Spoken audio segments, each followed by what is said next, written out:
next, it's not a panel, it's a fireside chat by definition, which is all about onboarding people into DeSci. So often, I think people either come from crypto or Web3, or they come from science, and generally when they start to work in DeSci, they have some knowledge gap somewhere, generally, unless you are the rare unicorn of a scientist who's super into crypto. And so, yeah, we've got 3 guests here to talk to you about education in DeSci. There's Bharat, who runs Muse Matrix, an education program that's been running that onboards people into DeSci.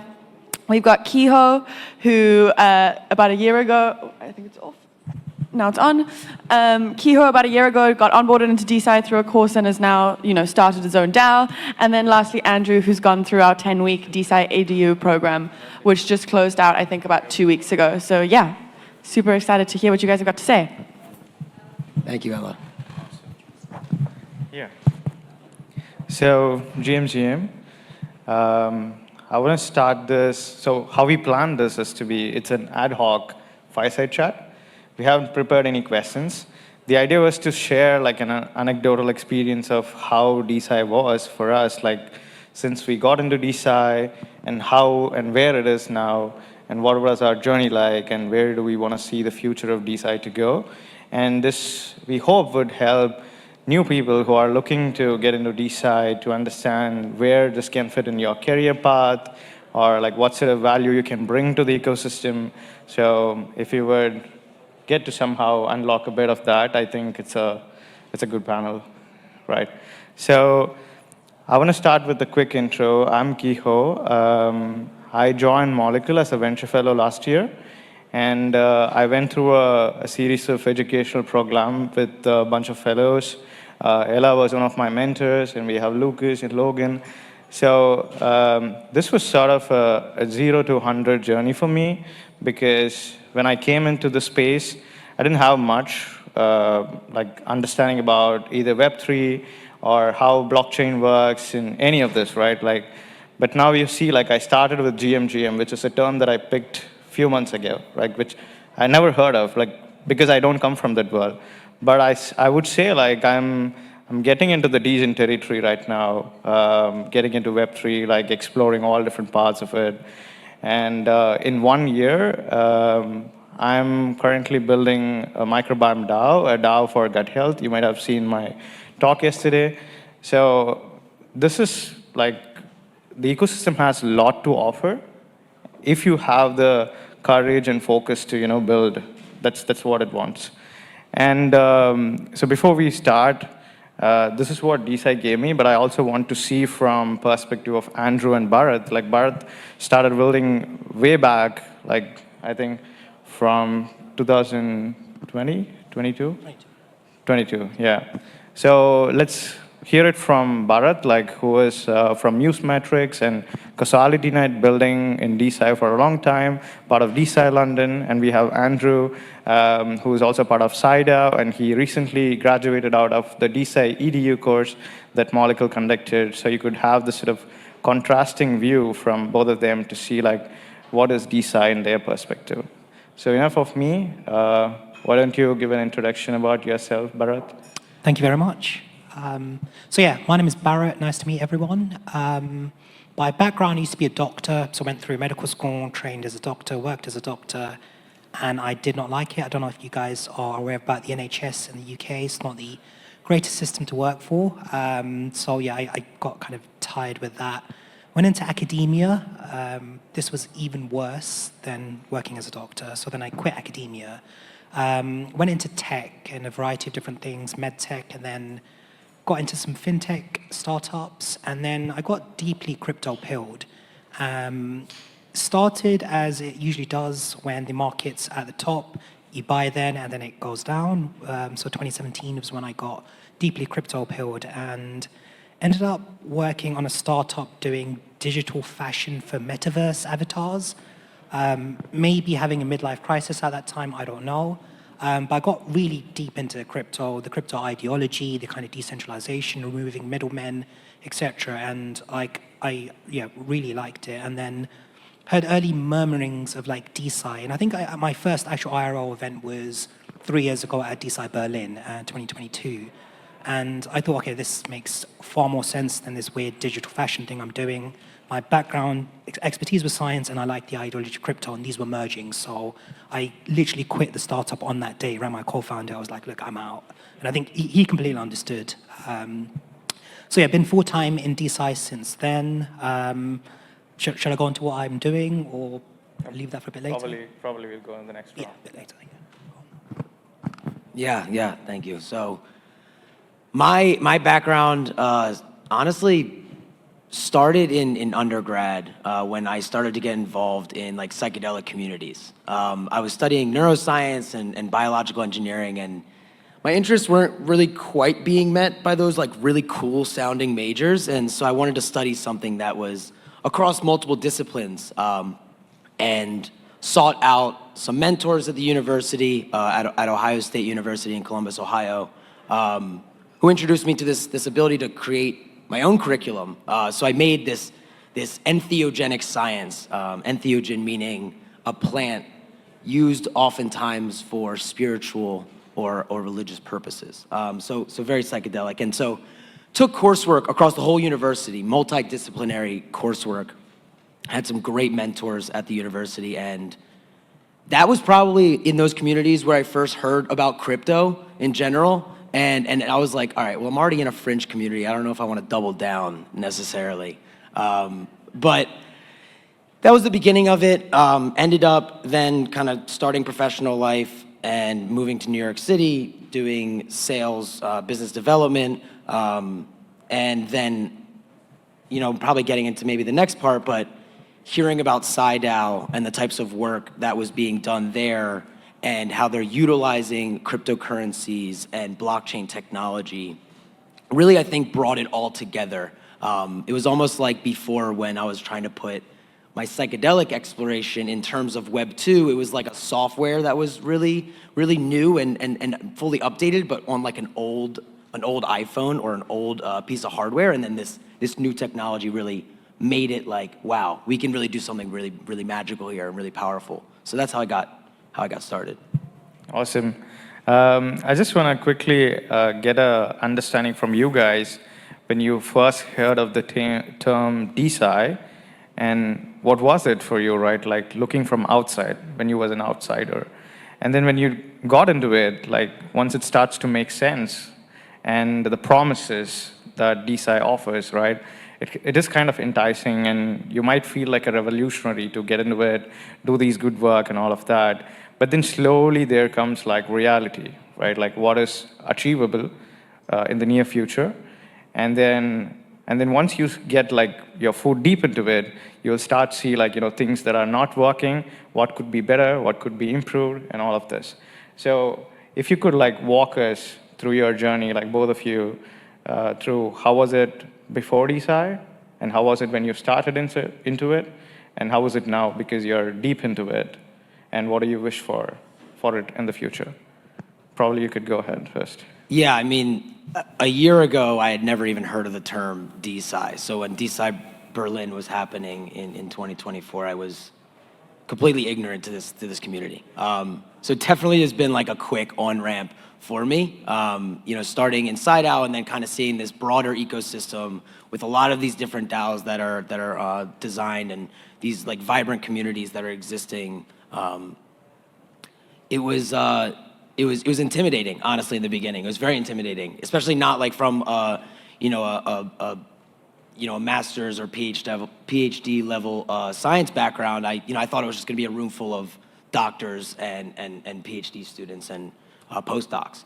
But then the DeSci EDU course from Molecule is where I really started to learn the tech and kind of start to put these principles together that I loosely felt like I understood, and started to like kind of knit them together into this deeper understanding. So I think that through that course, like this 10-week course that really just ended a couple weeks ago, I was able to learn a lot in a very quick amount of time, and learn that there kind of is space for a lot of different backgrounds in this space. I think, for example, one of the biggest challenges that a lot of DAOs are experiencing right now is these like shorter cycle revenue generation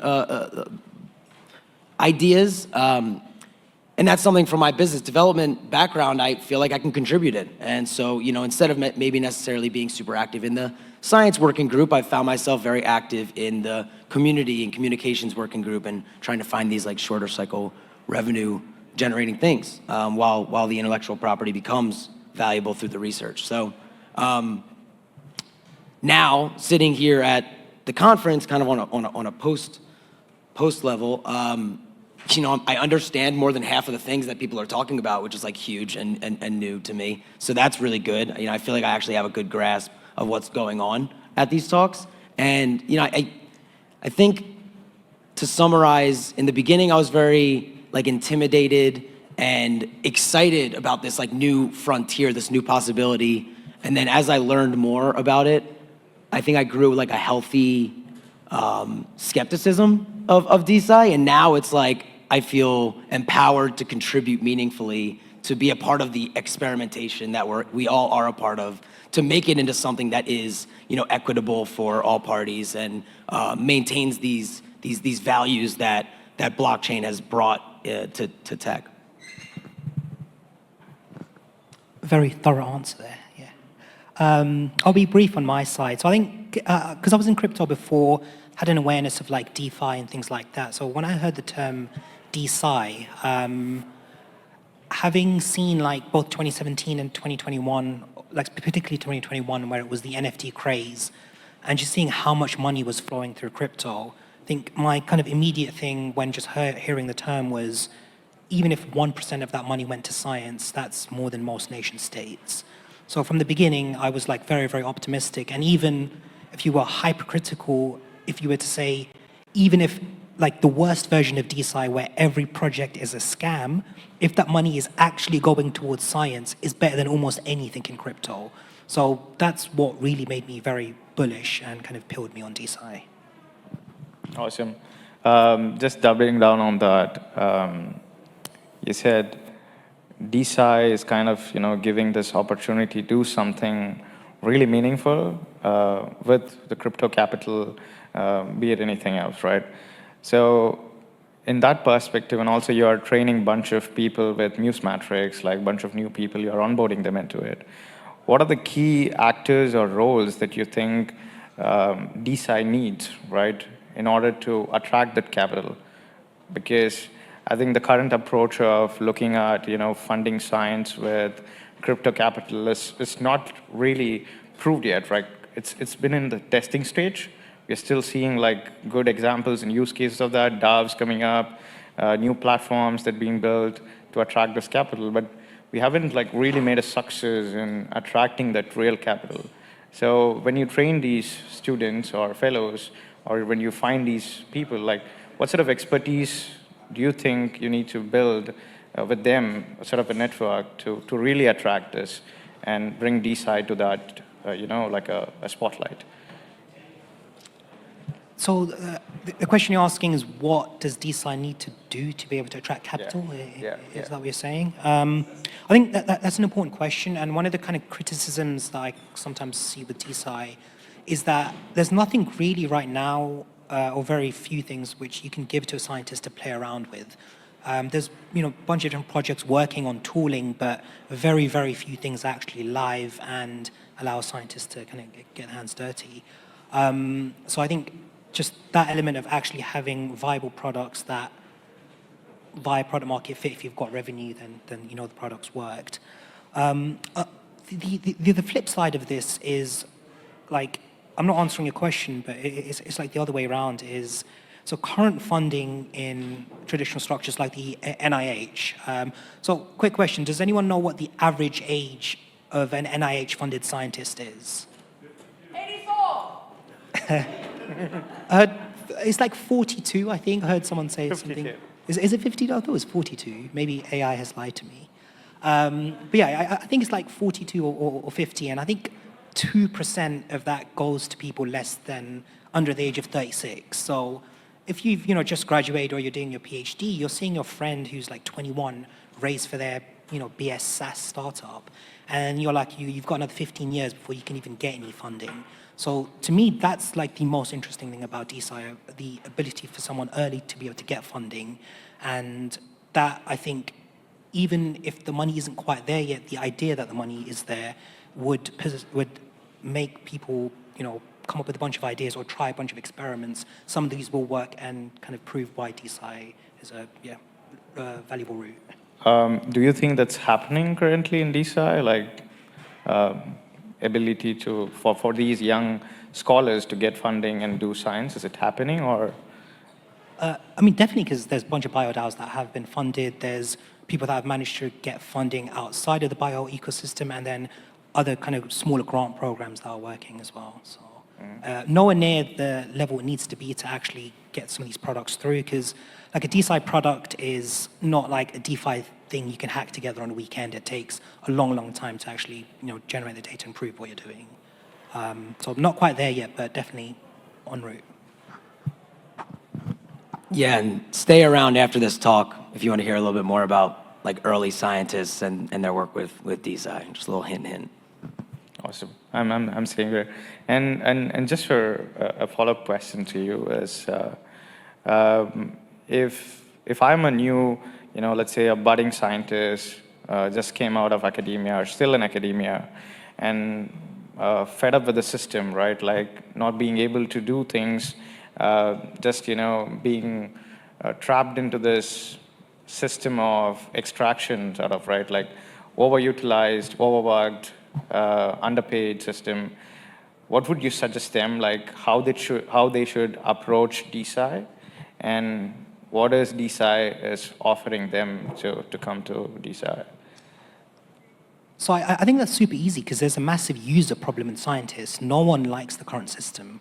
I think like comparing that against like DeFi and finance, I think a lot of people had no problems with the current system, so maybe getting kind of adoption for DeFi from traditional elements was a bit difficult, whereas in science, very, very few people think the system's working optimally. So particularly people that are at PhD who've spent a few years and then realized, okay, I'm gonna have to do so many more years doing the same kind of rote lab work. I think instantly saying that there's another option where people are reimagining how some of these archaic processes could be changed or reimagined. So I think it's super easy to convert people. Awesome. So one more question to you is to bridge this gap, right? Like we understood like what the science part of DeSci, how to onboard the science part, which is the young scientists or scientists who are willing to experiment with this new model of crowd-funded, decentralized mode of doing science. But from the citizen's perspective, right? Like if I'm a normal person, I'm not anyway touched by science. Why should I engage with DeSci, and how can I do it? And how do you see it? Yeah, I guess there's kind of like two sides to it. I think generally speaking, from just an average person perspective, like science is pretty cool. Like there's really, really amazing things that become content that people engage with every single day that might not have a science background, but they're engaging with this like piece of science literature. And that's where like obviously science communication comes in, which is really important. And there's a lot of great X pages and memes that are like distilling information to a certain extent. But the flip side is it's exposing it to a lot of people who otherwise like would not be exposed to that information. So on the one side, like people are interested. They're just kind of looking for kind of ways to plug in. I think a lot of the like citizen science approaches to a few of the projects are really exciting. Which we had some really great panelists earlier talking about that very thing.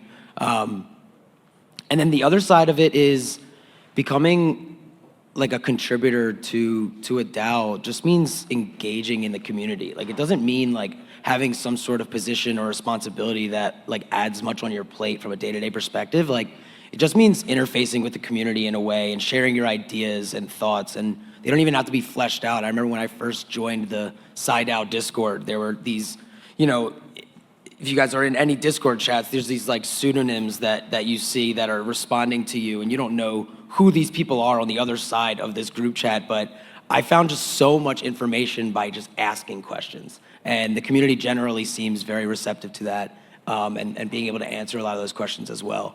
So Yeah. I think that's the two sides of it. If you want to contribute, just engage in the community, and then find other ways to engage in like citizen science, because that's just cool to contribute to something for the greater good or something bigger than ourselves. And how easy was it like when you first joined SciDAO, the Discord server and all of that? Like if you're coming outside the circle, right? Like not being used with Discord or any platform where such discourse happens, was it daunting for you to get into this?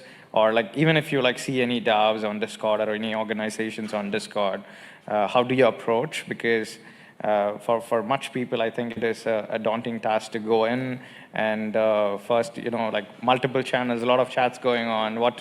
I don't know what to do there. So how did you come around this? Like when you first encountered DeSci DAOs on Discord or Telegram, wherever it is. So Discord was originally for gamers, and I'm not much of a gamer, so I never used Discord before.